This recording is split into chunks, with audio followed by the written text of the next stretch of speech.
বাংলাদেশ জামাত ইসলামী যে 5 দফা দাবি তুলে দিয়েছে, সেই 5 দফা দাবি আপনি মেনে নিন, নচেত এই বাংলার জনগণকে নিয়ে বাংলাদেশ জামাত ইসলাম আন্দোলন করে তুলবে।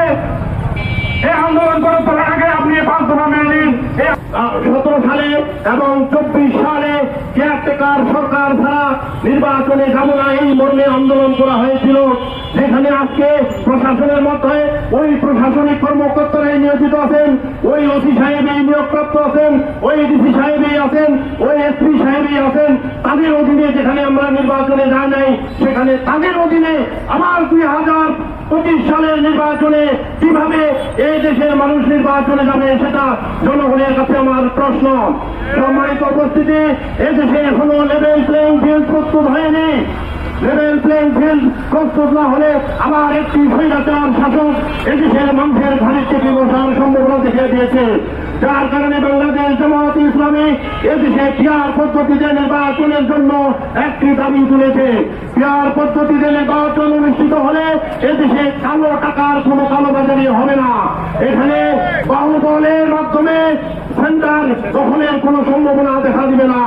যার কারণে এদেশের সৎ ও নিরপেক্ষ মানুষগুলো নির্বাচিত হয়ে সংসদে যাবে এবং এদেশের মানুষের অধিকার নিয়ে সেখানে কথা বলবে এবং সত্যিকার অর্থে একটি সোনার বাংলাদেশ এবং কল্যাণকর একটি বাংলাদেশ প্রতিষ্ঠিত হবে ইনশাল্লাহ।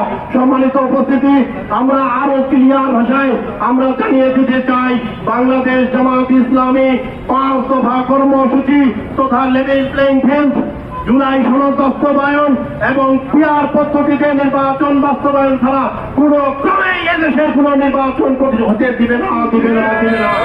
আমি আইনজীবী, আমার নামও 16-17 মামলাই করে চলতে হয় না। আমার প্রিয় ভাইরা, আমার এই যে মিথ্যা মামলার বেসাতি আপনি করেছেন, মামলা বাণিজ্য আপনি করেছেন, আপনি এই দেশে 17টি বছর সকল প্রিন্ট মিডিয়াকে আপনি কিনে নিয়েছেন, সমস্ত সাংবাদিকদেরকে কিনে নিয়েছেন, সমস্ত দেশের নাগরিকদেরকে টাকার বিনিময়ে আপনি ব্যবহার করতে চেয়েছেন। ফলাফল কি হলো?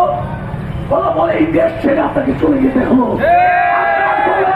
সমস্ত কার্যক্রম নিষিদ্ধ। শুধু তা বললে চলবে না, জাতীয় পার্টি সহ 14 দল শেখ হাসিনাকে যারা পাতা দিয়েছিল তাদেরকেও নিষিদ্ধ করতে হয়। তারা ছিল দালাল, তারা ছিল হাসিনার পাঁচটা কুত্তা। জাতীয় পার্টি এবং 14 দলকে সকলে তাদের কার্যক্রম